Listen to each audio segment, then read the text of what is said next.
So guys, before we get started, don't forget we do have that amazing discount code thanks to Tier 0 Games going on right now. And all you have to do is put in ZWGames5 to get 5% discount on your total order at tier0games.com. The links will be in the description below. What's up YouTube? Darryl here from Football Games, bringing you an update to Marincess. Yes, so the water version of the Cyverse is Marincess. Now we've got the second wave of support, and we all knew the second this was announced way back when that this deck was gonna be powerful. Whether it is meta-defining powerful, yet we don't really know. Hopefully this will see a bit of play at the upcoming YCS London, and just to see whether Blue Tang deserves its price tag or not. So Blue Tang was the £50 card. It is setting around £40 right now, just after Sneak. Now I'm recording this officially before the set releases. These are my sneak peek kind of grabs at this weekend's Sneak. So maybe it will settle down after release. We do not know as of yet. But before we get into the profile, please give us a massive thumbs up on this video. If we reach 100 likes, I will do a test hand video for you guys as well. But please like, comment, subscribe, share. Any questions down below, I'll be more than happy to answer them. Now that part is out of the way, let's get started with this profile. Now, we start off with the beautiful, brand new Marincess Blue Tang. This card is awesome. It is so powerful to the deck. There is a reason that it is a secret. This card, basically, if it is normal or special summoned, send one Marincess monster from your deck to the graveyard. Yes, an additional Foolish Burial for the deck. Except itself, if this card is sent to the graveyard as material for a link summon, this is what this deck does, Link Climb, of a water monster, so it doesn't even need to be a Marincess. Excavate the top 3 cards of your deck, and if you do, you can add one excavated Marincess card from your hand, from your deck to your hand. Also shuffle the rest into your deck. So it can search out any of your monsters, any of your spells, any of your traps. Nice. Then we move on to triple Marincess Seahorse. This was the chase card for the Marincess back in the previous set of Rising Rampage. We all know what this one does by now, but if you don't, you can special summon this card from your hand to a zone a Marincess Link monster points to. You can only special summon Marincess Seahorse once per turn this way. During your main phase, except the turn this card was sent to the graveyard, you can banish this card from your graveyard, special summon one water monster, Toad, hello, from your hand to a zone a Marincess Link monster points to. Only use the effect once per turn. Nice. So not only does it special summon itself to a zone a Link monster points to extend, it also can banish and then special summon another water monster from your hand. If only we got a new card that was gonna be great if that happened. Blue Tang. Synergy, ladies and gentlemen. That is what Konami is all about. Sometimes. Marincess Mandarin. This is the rare card. This is a little bit easier to get hold of, and it comes out in, of course, Chaos Impact.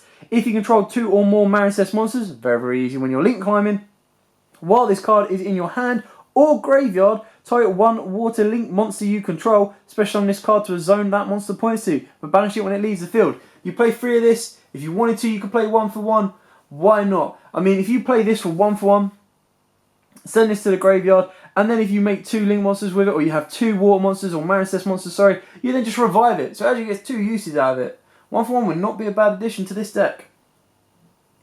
Triple C Archive, or Archiver. I'll get it right eventually. This is there just to support all of your water Cyverse monsters. So if a monster is normal or special summon to a zone a link monster points to, nice. So if I special summon my Toads, winning. If I special summon my Marincess, winning. Except during a damage step, you can special summon this card from your graveyard if it was there, or hand if not, but banish it when it leaves the field. Only use the effect once per turn. Now, do you need much more explanation on that? This card is there as an additional extender. It will get you where you need to go, and it will get you what you need in order to link climb even further. If it was a level 2, damn, it would be busted. Then, of course, because the Toad engine is so powerful in this deck, you just discard any water monster, which is what you want to do with some of your Marincess cards. You get to plus. You then get to bring your swap down. You then get to go for Toad. Oh my god! Totally Awesome is always going to be such a powerful card. And the best thing, the one thing that I love about Totally Awesome is it's not generic in the sense that it cannot be abused by heavy Link 2 decks. It cannot be abused by rank 4 decks. It means that it will not get banned in the near future at this moment in time because it is not being used and abused in multiple decks. It is specific to one deck.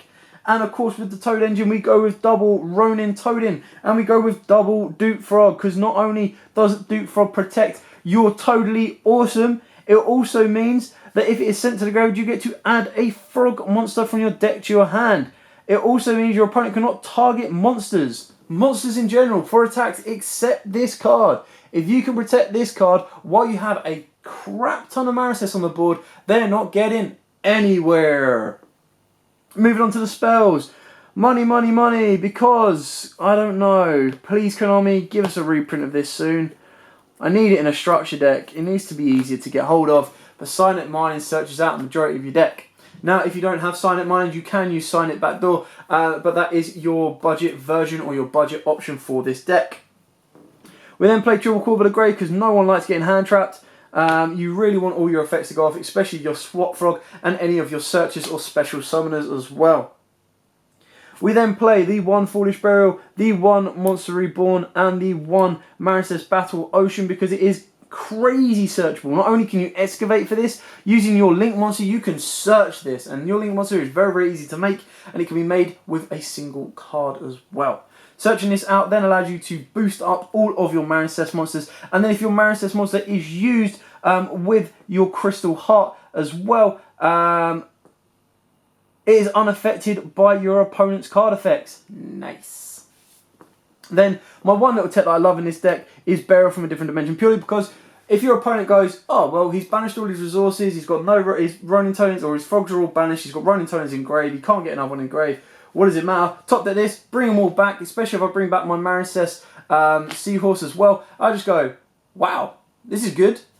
Make Toadly, banish Marincess, special summon another card, extend, go into Miss Starboy, then make my Toad, possibly make a second Toad if I want to.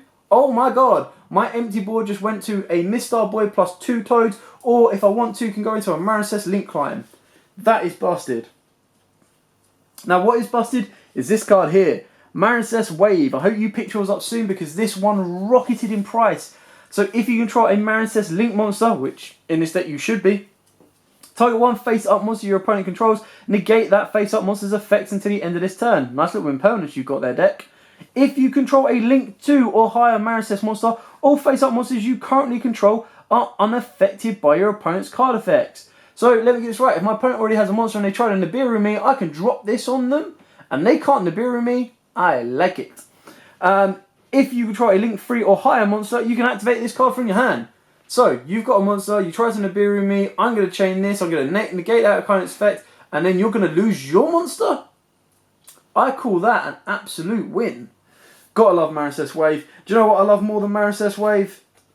White Howling. What a card. Love this card so much. So, if you control a water monster, target 1 spell in your opponent's graveyard, banish it, and if you do for the rest of this turn, negate all spell effects on your opponent's field. Bro, they aren't playing any spells. They are going to play spells, you're going to protect your stuff with your field spell and your Marincess. They ain't doing nothing, and I gotta love that.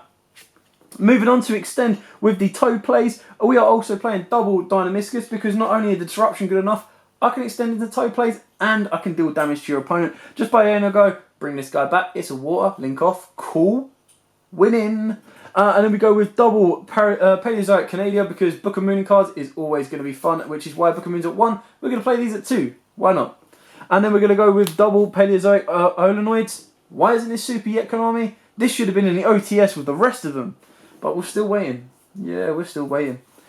Being able to deal with back row nice and easy, I like that. And then you've got so many traps you're going to be activating. Being able to bring these guys back is not an issue. And it actually catches a lot of people off guard because they don't expect these in the deck. Nice little bit of balance. If you want to, you can easily take these out. If you want to focus on the traps like your White Howling and your Marincess Wave a little bit more, that is where, of course, your trap tricks come in. If you want to disrupt your opponent a little bit more, you can put in Phantasmes. You can even put in your own Ash Blossoms, Ogres, Veilers, Bells, Imperms, whatever you want, they can go right here for you. Moving on to the extra deck for our Marincess. We, of course, play a nice, healthy lineup of Marincess Link monsters, starting with free Marincess Blue Slug. This is the card that gets everything started. You get this one out on the board. If it is link summoned, you can target one Marincess monster in your graveyard, accept itself, and add it to your hand. Also, you cannot special on monsters for the rest of this turn except water monsters. Oh no, my whole deck is water. Whatever will I do? Exactly that. You're just going to go, cool, I'm going to use Seahorse, make this, bring Seahorse back to my hand, special summon Seahorse here. I'm then going to link summon my Seahorse into my Sea Angel. My Sea Angel is then going to search me out my field spell and then going to play my field spell. I'm going to link these two into the link 2. If I want to, I can attach from the graveyard a 1500 or less monster and add it back. But I don't want to do that. I'm going to wait for that. I'm going to then extend a little bit further. I'm going to go from my link 2 Coral Anemone and I'm going to go into my Marble Rock. And then at this point, if I feel a little bit saucy, I might use the field spell's ability to attach both a Coral Anemone, a Blue Slug, and my Sea Angel to my Marble Rock and give it an additional 1800 attack plus the extra 300 that it gets just from the field spell itself. Or if I have the ability to extend even further, I'm going to go into my boss monster of Wonderheart. Now if I wanted to add an extra step to the Wonderheart, I'm going to go into my Marincess Crystal Heart. And then I'm then going to go, cool, I got Crystal Heart, I got Marbled Rock, I've even got all of this in my graveyard. Hell, let's go straight into my Wonderheart, then attach 3 of these, and my Wonderheart is now unaffected by my opponent's card effects. It has a nice 1800 attack boost, making it a beautiful 3200 attack monster, 4200, sorry, attack monster, plus the additional 300. It is a 4500 beta, unaffected by my opponent's card effects. At some point, I might have got into a wave I'm going to be able to activate from my hand to negate effects, and then protect my cards as well.